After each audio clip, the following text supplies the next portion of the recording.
बिस्मिल्लाहिर्रहमानिर्रहीम। अस्सलाम वालेकुम डियर स्टूडेंट्स, मैं हूं आपका बायोलॉजी टीचर असद सुल्तान। आज का हमारा जो टॉपिक है वो chapter number 4 cells and tissue का cell size and surface area to volume ratio. Cell size और सेल वॉल्यूम का आपस में क्या ताल्लुक होता है और सरफेस एरिया क्या होता है, उसका वॉल्यूम के साथ क्या ताल्लुक होता है। तो सबसे पहले हमारे पास है relationship between cell size and shape. Cell की जो साइज है और उसकी शक्ल में क्या ताल्लुक होता है। Cell vary greatly in size. Cell जो है वो साइज में बहुत ज़्यादा वेरी करते हैं, नहीं बहुत ज़्यादा डिफरेंट होते हैं। Smallest cell, the smallest cell are bacteria called mycoplasmas with diameter between 0.1 micrometre to 1 micrometre. तो सबसे छोटे जो सेल हैं वो एक बैक्टीरिया के हैं जिसको हम माइकोप्लाज्मा कहते हैं। माइकोप्लाज्मा बैक्टीरिया का नाम है जिसका जो साइज है वो अप्रोक्सीमेटली 0.2 माइक्रोमीटर होता है। चैप्टर नंबर 4 के अंदर ही हमने लाइट माइक्रोस्कोप के अंदर देखा था कि इनका जो साइज है वो 0.2 माइक्रोमीटर के पास होता है, जो कि लाइट माइक्रोस्कोप की रेजोल्यूशन है। तो माइकोप्लाज्मा जो है वो सबसे छोटे सेल हैं। बल्कि ये सेल सबसे बड़े या सबसे भारी सेल जो हैं वो कौन से होते हैं। दी बल्कि सेल आर बर्ड्स एग। परिंदों के जो अंडे होते हैं वो एक सेल होते हैं, यानी एक अंडा जो है वो एक सेल होता है, तो वो सबसे बड़ा सेल या सबसे भारी सेल होता है। लॉन्गेस्ट सेल, सबसे लंबे cells. Longest cells are some muscle cells, muscles के सेल्स होते हैं, एंड नर्व सेल्स और दिमाग के सेल्स होते हैं। Most cells lies between these extremes. ज़्यादातर सेल्स जो हैं वो इन हदूद के दरमियान में ही एग्जिस्ट करते हैं। यानी मसल सेल्स जो नर्व सेल्स हैं वो सबसे लंबे सेल्स हैं, तो ज़्यादातर जो सेल्स हैं वो इनके दरमियानी। माइकोप्लाज्मा सबसे छोटे और मसल्स या नर्व सेल्स जो हैं वो सबसे बड़े सेल्स होते हैं। तो ज़्यादातर सेल्स इन दोनों के अंदर ही मौजूद होते हैं, इन दोनों की रेंज के अंदर ही मौजूद होते हैं। यानी सेल्स का जो साइज़ है वो इनके अंदर ही होता है, या वो सबसे छोटे यानी 0.1 माइक्रोमीटर होते हैं, उससे बड़े और लॉन्गेस्ट सेल्स जो कि मसल सेल्स या नर्व सेल्स हैं इनके दरमियान में ही मौजूद होते हैं।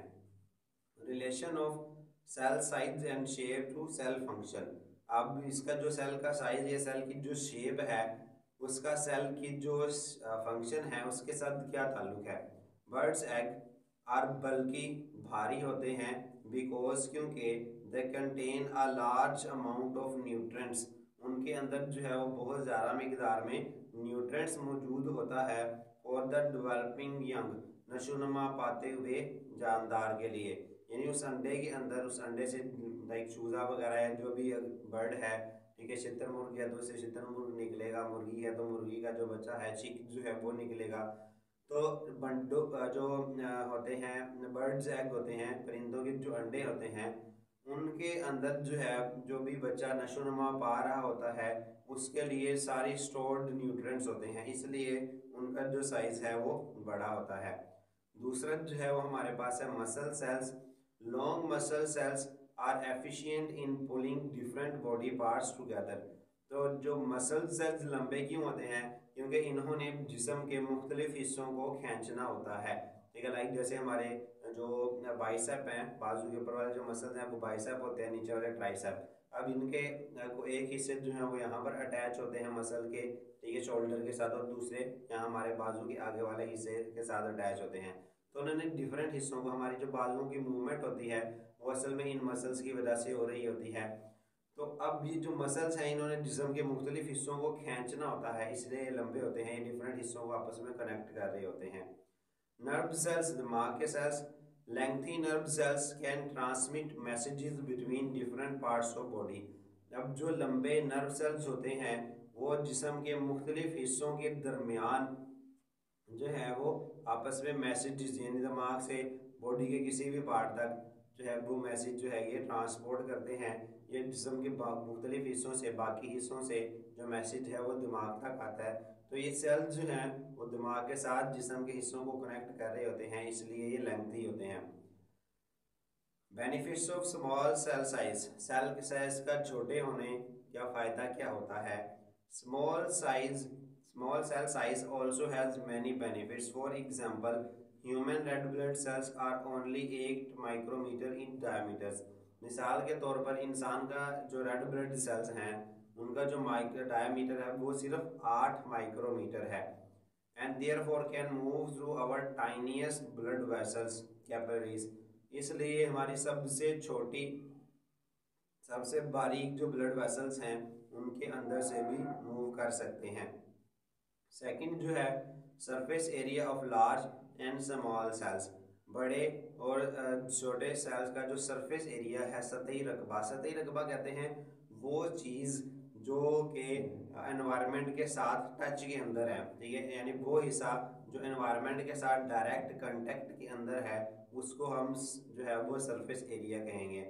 Large cell have less surface area in relation to their volume while small cells of the same shape have more surface area। यानी अगर हमारे पास जो है वो एक बड़ा सेल हो और उसी के मुकाबले में हमारे पास छोटे छोटे ज़्यादा सेल्स हों तो बड़े सेल का जो सरफेस एरिया है, वॉल्यूम अगर हम दोनों का सेम, यानी हमारे पास फॉर एग्जांपल एक बड़ा क्यूब हो और हमारे पास छोटे छोटे 4 क्यूब हों, ठीक है, तो अब जो बड़े दोनों का और जो 4 क्यूब है हमारे पास छोटे छोटे उनका मिला के वॉल्यूम उस बड़े जो है वो क्यूब के बराबर ही बन जाए। तो बड़े क्यूब का जो सरफेस एरिया है यानी जो उसका एरिया एनवायरनमेंट के साथ डायरेक्ट कांटेक्ट के अंदर है वो कम होगा बनिस्बत उन छोटे 4 क्यूब्स की निस्बत जिनका सरफेस एरिया ज़्यादा टच के अंदर है, ठीक है। तो इसी तरह जो सेल हैं, जो छोटे सेल्स हैं उनका सरफेस एरिया ज़्यादा एक्सपोज्ड होता है एनवायरनमेंट के साथ और जो बड़े सेल्स होते हैं उनका जो सरफेस एरिया है वो कम एक्सपोज होता है एनवायरनमेंट के साथ। The figure show relationship between cube shape. आगे डायग्राम में देखते हैं। The figure shows 1 large cell and 7 small cells. इसे एक बड़ा सेल है और 27 छोटे सेल्स हैं। इन बोथ केसेस, दोनों सूरत हाल में, the total volume is the same. दोनों का जो वॉल्यूम है वो सेम है, ठीक है। तो 30 इंटू 30 इंटू 30 तो 27,000 जो है वो माइक्रोमीटर बन रहा है। कंट्रास्ट और comparison of total volume to total surface area. In contrast to the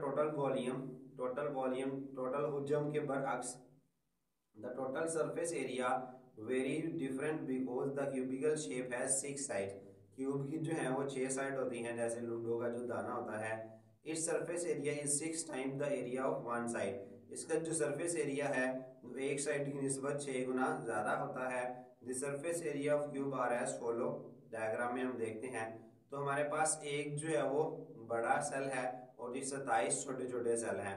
अब उस एक बड़े सेल की जो एक साइड है वो 30 माइक्रोमीटर की है और छोटे जो स्मॉल क्यूब्स हैं उनकी एक साइड जो है वो 10 माइक्रोमीटर की है। तो अगर आप इन दोनों का देखें तो वॉल्यूम तो सेम है, दोनों का साइज जो है वो सेम है, लेकिन जहां पर हम इस 30 के साथ जो है वो इसको मल्टीप्लाई करके इसका सरफेस एरिया निकालेंगे, ठीक है, तो वो 5400 माइक्रोमीटर स्क्वायर आएगा। लेकिन जब हम यहाँ पर देखते हैं तो हम इसका 27 स्मॉल क्यूब्स का जब सरफेस एरिया निकालते हैं तो वो प्लस करके 16,200 माइक्रोमीटर आता है। तो सरफेस एरिया में बहुत ज़्यादा डिफरेंस है। हालांकि दोनों ये जो सेल हैं वो सेम साइज के हैं, यानी इनका जो टोटल वॉल्यूम है वो सेम साइज का है।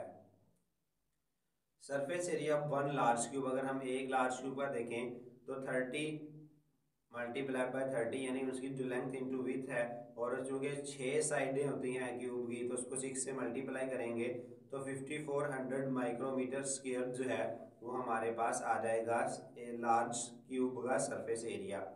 Surface area of 1 small cube, एक साइड छोटे एक सेल का अगर हम निकालें तो उसकी जो लेंथ थी और विड्थ थी वो 10 माइक्रोमीटर थी, तो 10 इंटू 10 जो है वो 20 हो जाएगा। 20 को हम 6 से जो है 10 और 10 जो है वो 100 हो जाएगा। इनको जो हम मल्टीप्लाई करेंगे 6 के साथ तो 600 माइक्रोमीटर आ जाएगा।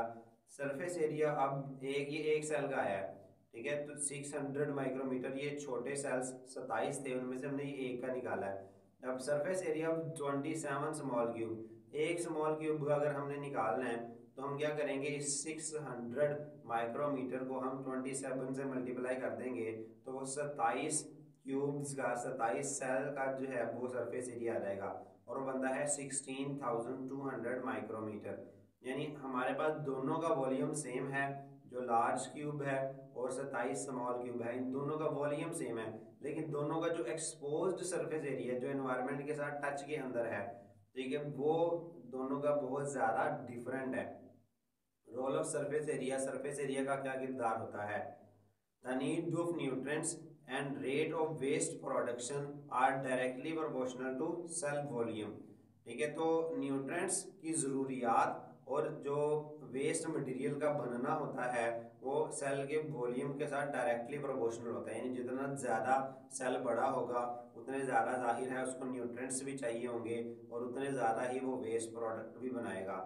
The cell takes up nutrients and excretes wastes through its surface cell membrane। तो सेल जो है वो न्यूट्रिएंट्स को एब्जॉर्ब और वेस्ट मटेरियल को खारिज सेल मेम्ब्रेन के जरिए ही करता है। हम देखेंगे आगे एंडोसाइटोसिस एक्सोसाइटोसिस के अंदर। So a large volume cell demands large surface area. तो एक बड़े सेल्स को ज़्यादा सरफेस एरिया की ज़रूरत होती है, लेकिन जब हमने ऊपर देखा तो उसके बरअक्स है कि एक बड़ा जो सरफेस एरिया होता है, बड़े वॉल्यूम वाला सेल, उसका सरफेस एरिया कम होता है और स्मॉल वॉल्यूम वाले जो सेल होते हैं उनका सरफेस एरिया ज़्यादा होता है। A large cell has much smaller surface area relative to its volume. तो हुज्जम की निस्बत उसका जो सतही रकबा है वो बहुत ज़्यादा कम होता है दैन स्मॉलर सेल्स हैव, छोटे सेल्स की निस्बत। Hence it is concluded that, तो चनाचे साबित हुआ या ये नतीजा अखज़ किया जाता है, the cell membrane of small cell, छोटे सेल्स की जो सेल मेम्ब्रेन होती है, can serve their small volume more easily than the membrane of a large cell. ठीक है, कि एक बड़े सेल की निस्बत जो छोटे सेल की जो सेल मेम्ब्रेन होती है तो वो अपने वॉल्यूम के हिसाब से ज़्यादा काम सर अंजाम देती है, यानी जो स्मॉल सरफेस एरिया है, स्मॉल वॉल्यूम है सेल का, वो ज़्यादा